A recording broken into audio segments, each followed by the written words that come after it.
Hello, this is Newsfeed. Israel appears to be struggling to gain the upper hand in the PR war online.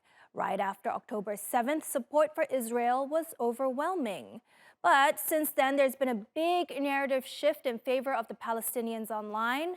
The numbers don't lie. Here are the stats to back that up. TikTok has become a big go-to for news. The platform leads in the number of posts on Gaza. The hashtag Free Palestine has more than 28 billion views, 50 times more than views of clips shared under the hashtag Stand with Israel. On Instagram, more than 6.5 million posts have been shared under Free Palestine, whereas the pro-Israel hashtag has a mere 250,000. The pro-Palestine hashtag has 26 times more posts than Stand with Israel. The same trend persists on Facebook. There are at least 361,000 posts under the hashtag Stand with Israel and more than 12 million posts for Free Palestine. Helping reshape global perceptions on the conflict, Palestinian journalists and influencers who have been sharing their real-time accounts of the realities on the ground in Gaza since day one. Around me, the whole destruction of the tower, Watan Tower. It's in the middle of the Gaza city, and it's one of the biggest. So, the 9th of October, it's around 12 a.m. and it's been 10 hours since we evacuated our home.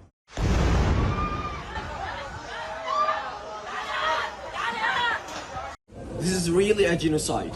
You can see all the dead bodies behind me, all of these casualties. They try to find a safe place in the only Christian hospital in Gaza, Al-Ahli National Hospital, Arab National Hospital. More than 30 rockets were dropped at the same time at the same area, which means this is a carpet bombing.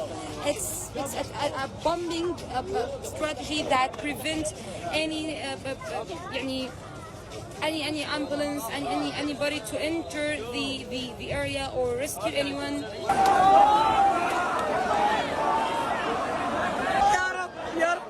They bombed the door of the hospital. They bombed. I've been there before 2 minutes.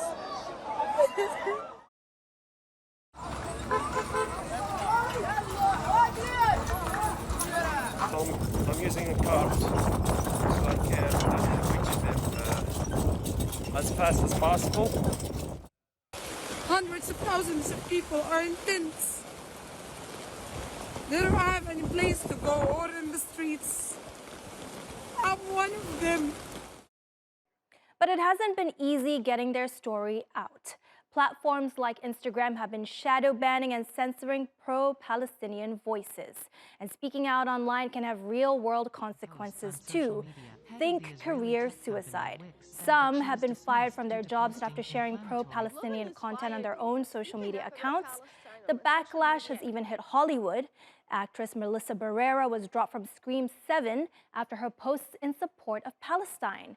An Academy Award winner Susan Sarandon was dropped by her talent agency after her vocal support for Palestine at rallies.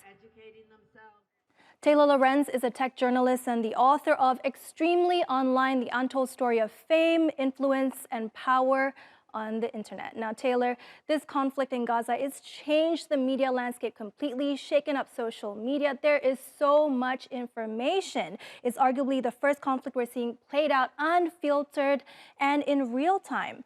So what do you think? Are there any winners in this online battle? Oh gosh, the tech companies, I guess, because this war has generated just unprecedented engagement for, apps like Twitter and Instagram. We are seeing huge instances of shadow banning, though. You've been highlighting instances of it online. For example, a pro-Palestinian account that's seen its reach fall from 1.6 million to 200,000. And it's a bit ironic because wouldn't platforms want more clicks? You would think so, but I think this just shows the extent to which certain social media companies do promote specific ideologies. I mean, they have specific types of speech that they consider acceptable and specific speech that they don't consider acceptable, and it's a very political issue, and I think we're seeing this in real time. I mean, I interviewed the founder of the he's an amazing young Palestinian journalist. He runs at Muslim, one of the biggest news accounts on Instagram, and his account has been just completely shadow banned despite the fact that he is doing crucial journalism covering this conflict. So yeah, I think it's very concerning.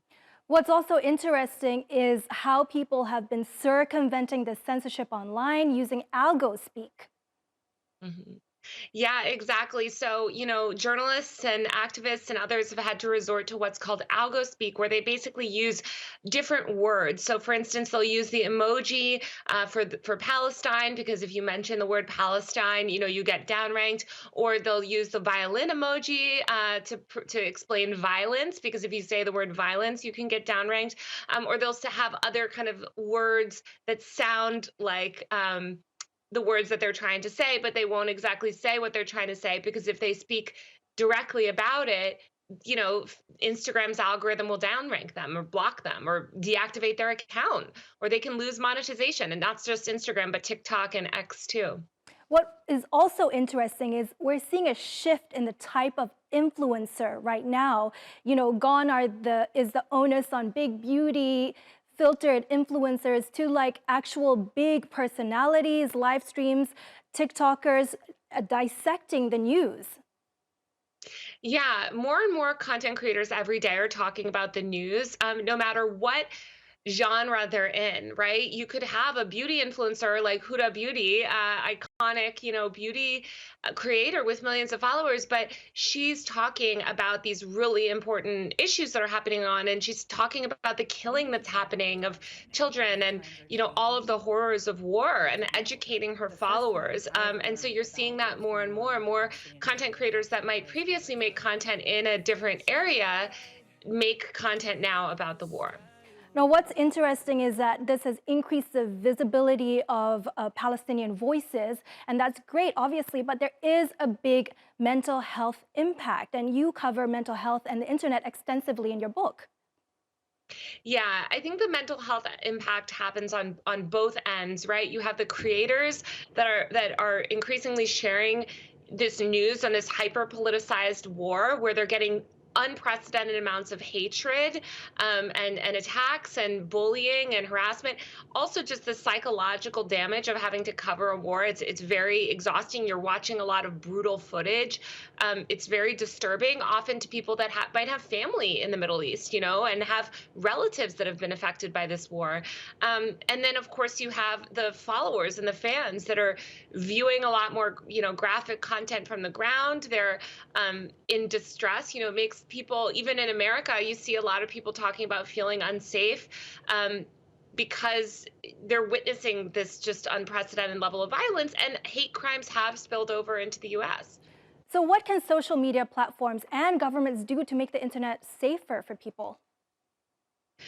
Gosh, well, I mean, I think that they could do a lot. They could do a lot more to allow users to control their own experience online. I think free speech is the most important thing here, especially as a journalist. I'm very troubled by the level of censorship and sort of moderation, heavy-handed moderation, I should say, on apps like Instagram and TikTok and X. But I think that they could make it healthier by allowing users to better control their environment, putting on more controls, blocking comments, having more sort of private ways of sharing. I mean, Meta just did this with rolling out close friends posts on the grid feed on Instagram. So I think things like that help. Anything that helps you limit your audience. What's interesting also is that we talk about the impact of these videos and content on the end user. But on the other end of the spectrum, there's content moderators, which are also impacted by this deeply. Yes, I mean, look, there's a reason these tech companies have increasingly relied on AI moderation and automated forms of moderation, because the toll that this, viewing this horrific content over and over again takes on these content moderators, these human content moderators, is just, extreme. And they're often getting paid minimum wage. Thank you, Taylor, so much for sharing your insights and coming on Newsfeed today. The Italian protest song from the 19th century, Bella Ciao, is again trending across various social media platforms, meaning Beautiful Hello is started as a protest song against the harsh working conditions suffered by paddy field workers in northern Italy. The words were updated in the 1940s as it developed into an anti-fascist anthem. It is now sung worldwide by those against repression and brutality in support of peace and liberty. Inevitably, that includes those behind the Palestinian cause. Una mattina mi son svegliato, oh bella ciao, bella ciao, bella ciao, ciao, ciao. This is one of the earliest recordings of Bella Ciao, telling the story of a partisan who dies, presumably at the hand of the invader. He will be remembered for his sacrifice for the freedom of others.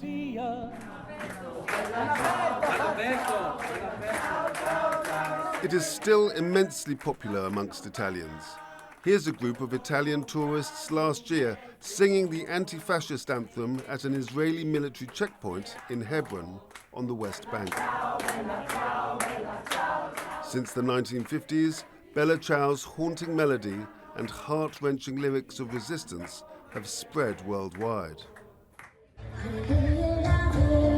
This is from Sri Lanka, summer 2022. The president, Gotabaya Rajapaksa, has finally resigned, and Gotagogama protesters are singing a Sinhalese version.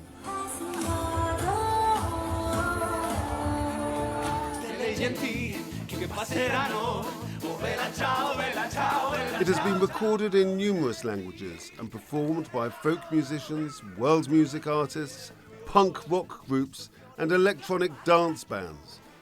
This version is from the international Netflix smash hit Money Heist. These sisters are singing Bella Ciao in Farsi as part of the protest against the compulsory hijab in Iran.